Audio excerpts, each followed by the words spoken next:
Жашооңду өзгөрткөн 3 сабак. Биринчиси көп укташаар дайымас. Уктаба. Уктап не пайда таптың? Ушуга чейин канча саат, күн менен түнүн айырмасы жок, көп уктап койдуң. Урматтуу мекендешим, кээде кабырдын да ордун басып койдуң да. Эми уктап аракетти башта. Ийгиликке жет, максат кой.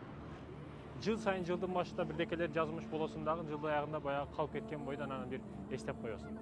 Жыл сайын пандемик күтүп жашайсың. Урматтуу мекендешим, азыр келечек белгисиз, өтмүш өтүп кетти. Бүгүнүң бар, азыр жашаганды үйрөн. Көп укташаар дайымас экен. Бул биринчиси, урматтуу мекендешим. Ал эми экинчиси, мен айтат элем, кечириш маселесинде аны каралоо эмес, аны кечире билүү үчүн бирөөнү, кайсы да адам болбосун, сизге жамандык кылды, сөгүп кетти, уруп кетти, айырмасы жок. Ал сиз аны кечиришиңиз үчүн аны актоо эң туура жол.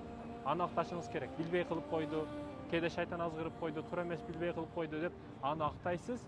Бул аны кечиришиңизге негизги жардам болуп эсептелет, урматтуу мекендешим.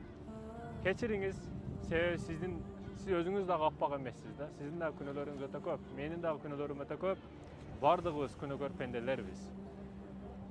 Улуулардын бири айткандай, можиза кандай десе, биз айтабыз го, керемет издейбиз бүгүн. Керемет кандай десе, ушу керемет Кудай жараткан жерде жашап, Кудайдын бала эс түшпөгөнү.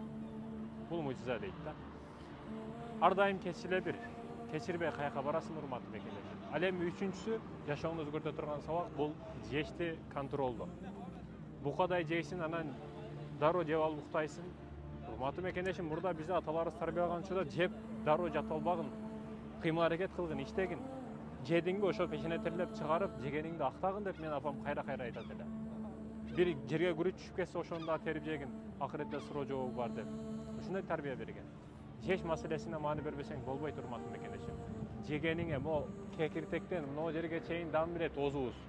Дасторконго отурат экенсиң, бир нерсени жешим керек эле деген түшүнүк болсун. Мына жак, мына ооз кайф алыш үчүн кайра-кайра бирдекелерди шириндик артынан дагы майлуу артынан дагы шириндик кылып, ар нерсени тыгып жей бербе, урматтуу мекендешим.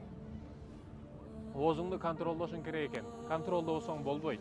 Ушул кичинекей оозуңду контролдобосоң, бул азык, түшкөн азык, урматтуу мекендешим, жакшылыгыңа же жамандыгыңа кетиши мүмкүн. Маани бер бул маселелерге.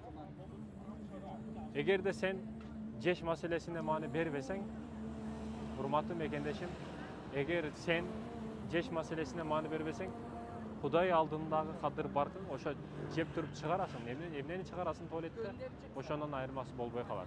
Жегениңе маани бер бүгүн.